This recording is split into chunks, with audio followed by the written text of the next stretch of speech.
One day I happened upon some information. I discovered quite by accident that my mom had kept a really big secret from me, and that was that the man that she had raised me to believe that was my dad actually wasn't. And so it was a shock to me. It caused me to hate my mother very much. My mom refused to discuss it with me. She considered that part of her life in the past. And from what I understood, she married my dad, and the marriage did not work out, and so he left her. And that was about all that I was told. But my mom's best friend knew more, gave me more information, and I went in search for my dad. And I found him and lived with him for the summer. The only reason I was invited to live with him for the summer was because of his wife. His wife was there when my mom and dad were married. They were in the military, and so she was present and saw the things that were going on, and she was convinced that I was my dad's son. My dad was in denial. He refused to believe that I was his son, but he allowed me to come and stay for the summer for his wife's sake. And when I met my dad, we looked alike. We did not get along. He hated me because of my mom. My mom was always unfaithful to him. He was a Navy guy, and he was gone all the time on ship, and she was carrying on relationships with other men while he was gone. She was carrying on an affair with another man, and he thought that I was that other man's son. So, but my mom swore that he wasn't, that my dad was my dad. So I said, so for 2 months during the summer, we were basically in family counseling together, and he was telling me how terrible of a mother I had.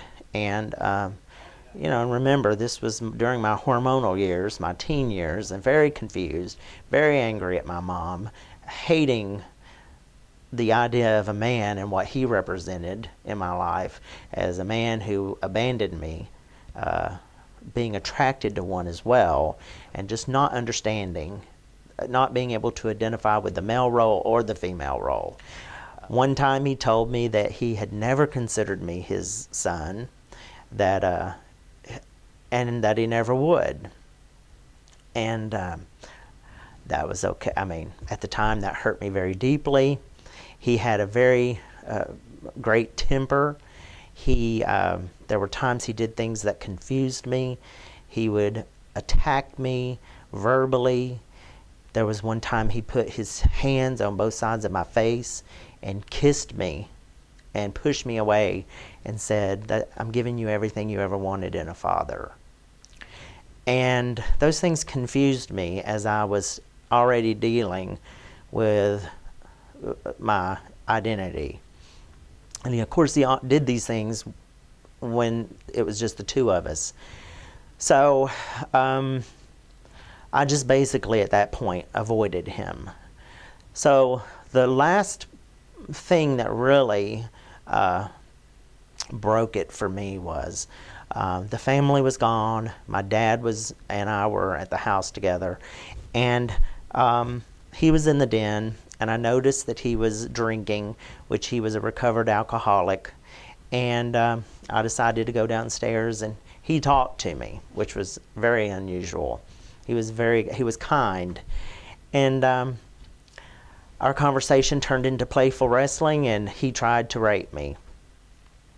And this guy, I mean, what I remembered most was him trying to hold me down and his face against my face, and his whiskers hurting my face so bad, and the smell of alcohol, and me trying to fight him off.